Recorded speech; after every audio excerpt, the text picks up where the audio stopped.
एक कोबरा काली नाग रहता था। भगवान जब 5 वर्ष के हुए तो भगवान अपने बड़े भाई बलराम के साथ अपने पिता नंद बाबा का 9 लाख काऊ 9 लाख गाय, कितना गाय? किसी के यहाँ आज 2 गाय भी नहीं होंगी, लेकिन कृष्ण के यहाँ 9 लाख गाय थी। तो 9 लाख गाय लेकर भगवान गौ पालन करते थे, बाल लीला करते थे। लेकिन गाय यमुना का जल को पीने के बाद में उनका मृत्यु हो जाता था, कारण कि यमुना का जल कालिया का विष का कारण दूषित हो गया।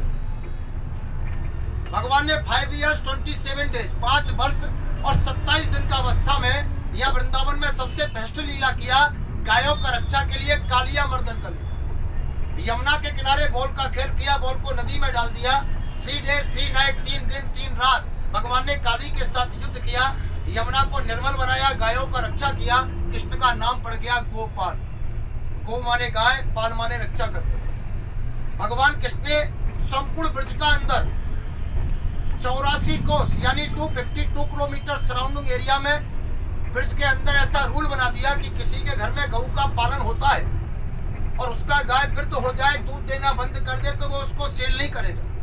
यहाँ आज भी किसी को गाय ऐसा सेल करते हुए पकड़ा जाता है तो 84 कोस का महापंचायत है, उस परिवार को 51,000 का आर्थिक दंड और 3 मंथ का सजा गौशाला में गायों का सेवा करने का सुना। कारण कि भगवान ने यहाँ स्वयं गौ सेवा किया, कृष्ण का नाम है गोपाल। लेकिन भगवान ने गौ पालन दूध पीने के लिए या माखन खाने के लिए नहीं किया। भगवान ने गौ सेवा करने के बाद संपूर्ण सनातन धर्म को गौ पालन का, गौ सेवा का इम्पोर्टेंस बताया। आज भी शास्त्र कहते हैं कि जिसके घर में गौ का सेवा होता है उसके घर कभी दरिद्री वास नहीं कर सकते, कारण कि गाय के अंदर में 33 कोटि देवताओं का वास होता है। गाय सिर्फ एक जानवर नहीं है, गौ को माता कहते हैं। बच्चे को भी माँ के दूध के बाद गाय का दूध ही दिया जाता है।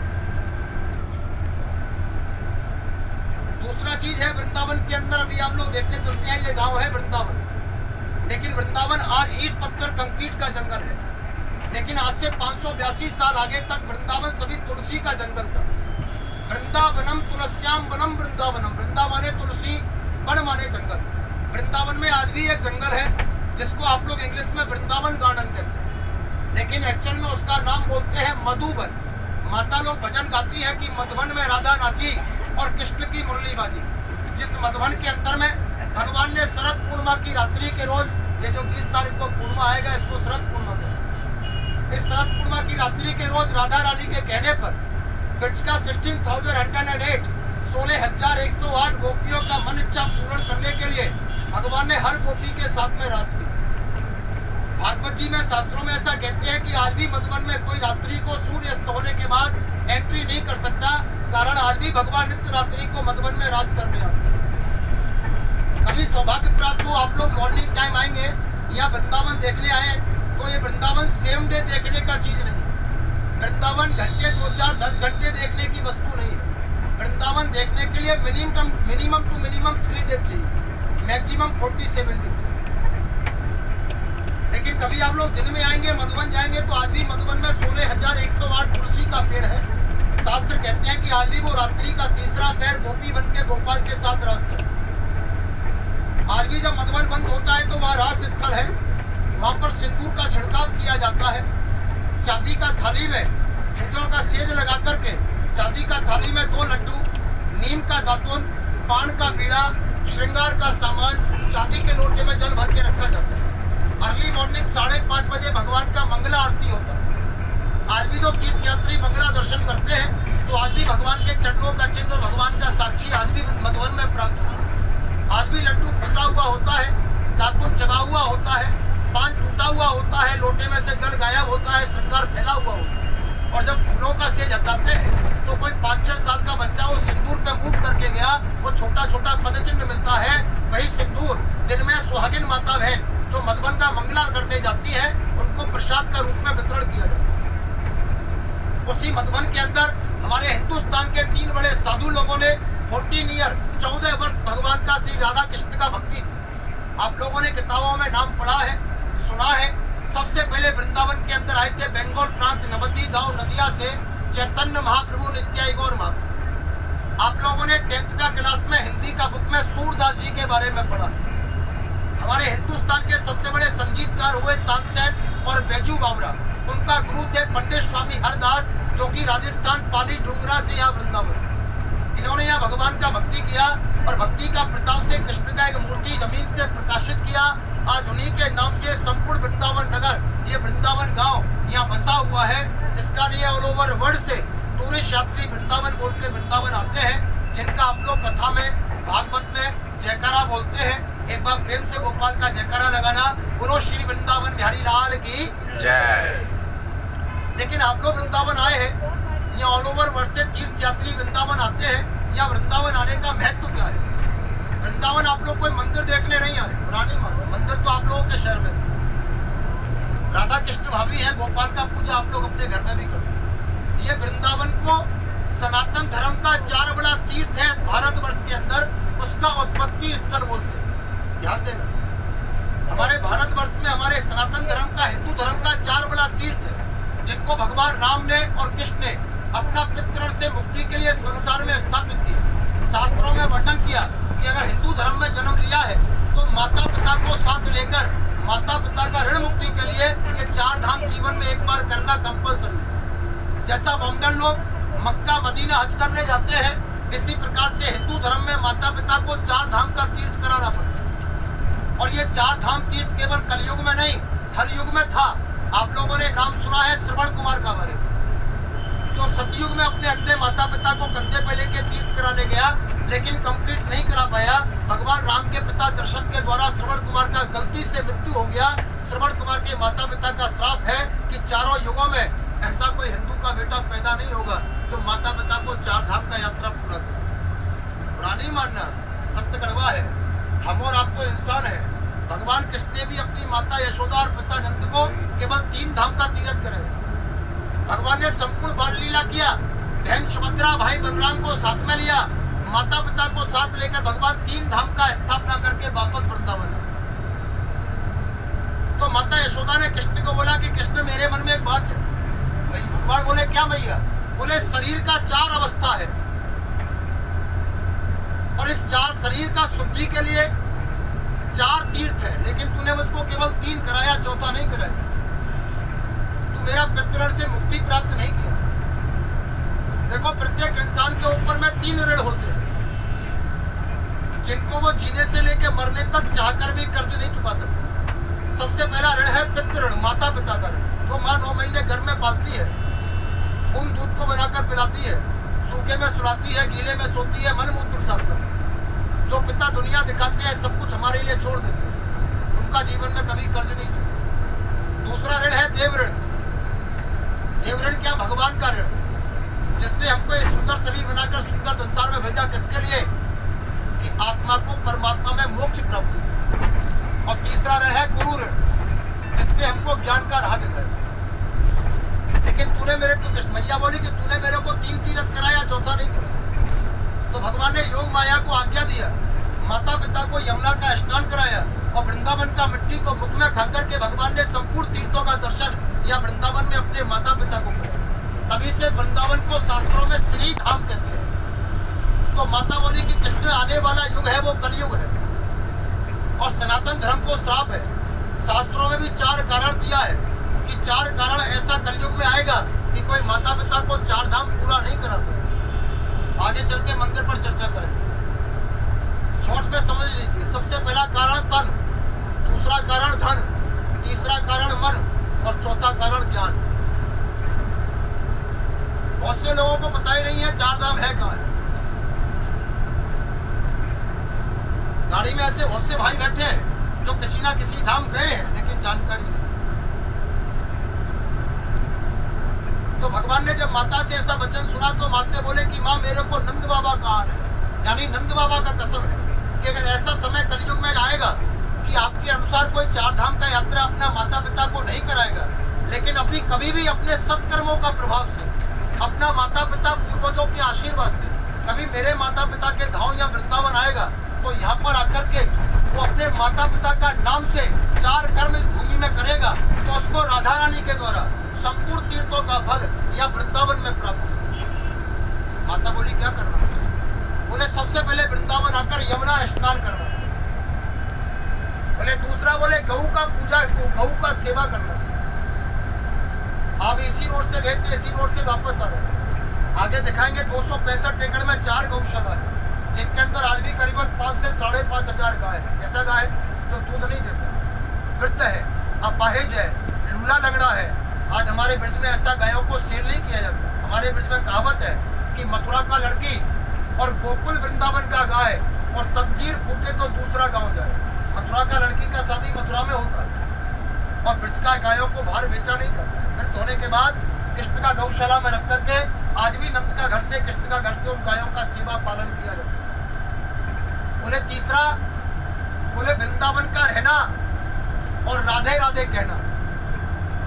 ये वृंदावन कृष्ण का नगरी नहीं है, वृंदावन राधा रानी का धाम है।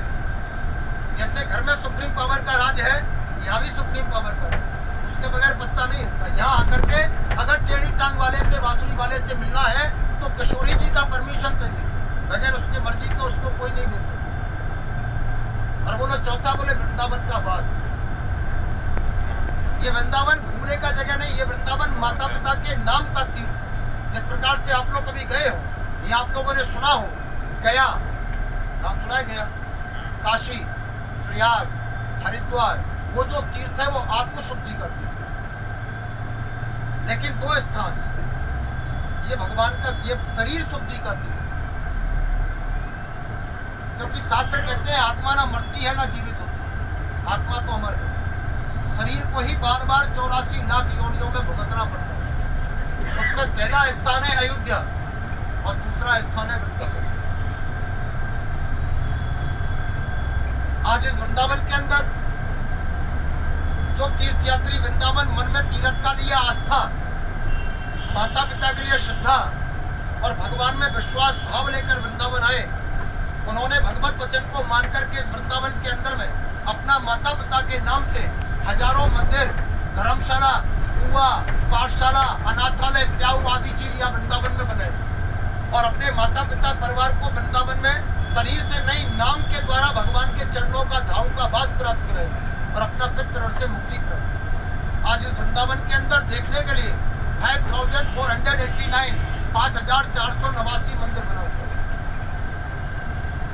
1700 आश्रम है और 765 या गेस्ट हाउस, धर्मशाला, होटल है। सभी लोग अपना लेफ्ट हैंड साइड को देखो, श्री कृष्ण बलराम गौ मात्र मंदिर। सभी लोग गौ माता को हाथ जोड़ के प्रणाम करना। सामने कृष्ण बलराम का मंदिर है और ये जंगलों में से आगे चलेंगे तो गौ माता आपको नजर आएंगी। ये वो 5,000 बूढ़ा वृद्ध अपाहिज गाय, जिनका स्वयं सेवा नारायण ने कृष्ण अवतार में अपने हाथों से किया और जिनका गोपाल के रूप में पूजा आप लोग अपने घर में करते हैं।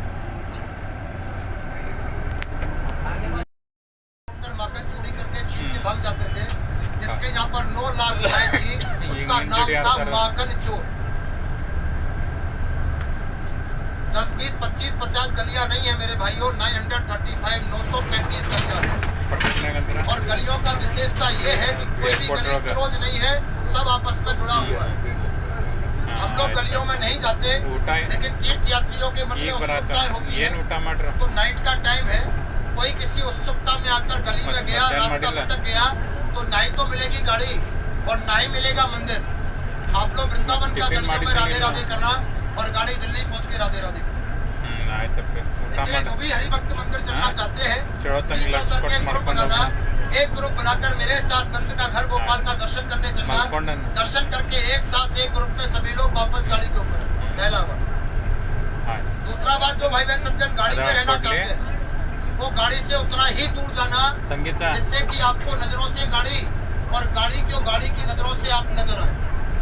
तीसरा, वृंदावन में कोई फिक्स टाइम नहीं, जितना भी कम से कम समय लगेगा आप हमारे साथ और हम आपके साथ। जब तक आप और हम साथ में रहेंगे, गाड़ी पार्किंग में रहेगा, फिर हमारा गाड़ी के ऊपर आने के बाद ड्राइवर 5 मिनट वेट करेगा, उसके बाद यहाँ से गाड़ी डिनर कराने जाएगा और डिनर के बाद आप लोग घर जाएंगे।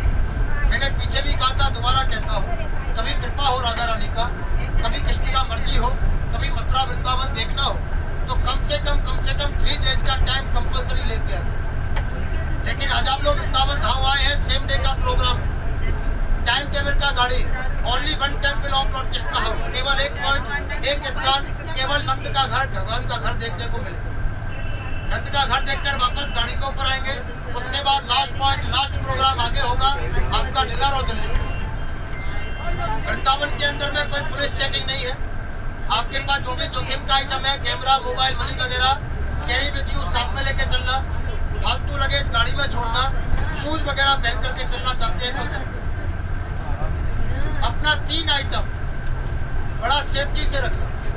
यहाँ 5,500 मंदिर है और करीबन 60 से 65,000 या मंकीज बंदर है। या मंकी प्रॉब्लम बहुत है। अपना चश्मा, मोबाइल और आजकल माता बहनों के हाथ में छोटा मनी हैंड बैग होता है, ये अपना पॉकेट में रखना। अगर कोई मंकी आपका आइटम ले गया तो उसको विदिन ए मिनट फ्रूटी पिलाना पड़ेगा, फ्रूटी। और उसको फ्रूटी नहीं मिला तो जो आइटम आपका मंकी ले गया है वो उसके किसी यूज का नहीं, लेकिन वो आपके यूज का भी नहीं लगा। मेरा काम है समझाने का, मानो तो अच्छा, नहीं मानो तो अच्छा। इसका सवाल है, ये पूछ रहा मेरे पास चश्मा तो हम फ्रूटी लेके चले हैं। देखो बेटा, बुरा नहीं मानना। ये रोशनी किस कारण से कम हुआ है, जो डॉक्टर ने दोबारा बना दिया। और उसको अगर बंदर ले गया तो परेशानी आपको है, मुझको नहीं। और बहुत सा बंदर तो ऐसा है कि पूरे कुलमे को फ्रूटी पिला देगा, खुद नहीं पिएगा। और जब तक पूरा कुलमा नहीं पिलेगा तब तक सामान भी नहीं मिलेगा। वो हमको ही नहीं छोड़ता, तुमको क्या छोड़ेगा। समय का बात है, ऐसे नहीं हो सकता है, नहीं भी मिले, लेकिन जानवर के उनका कोई भरोसा नहीं कब किससे पूछेगा। अब रहा बात मेरा, तो आई एम नॉट गाइड, मैं कोई गाइड नहीं हूँ। मैं वृंदावन का ब्रजवासी हूँ, यहाँ का ब्राह्मण हूँ, तीर्थ का पुरोहित। मेरा कर्म है आने वाले तीर्थ यात्रियों को तीर्थ का महत्व समझो।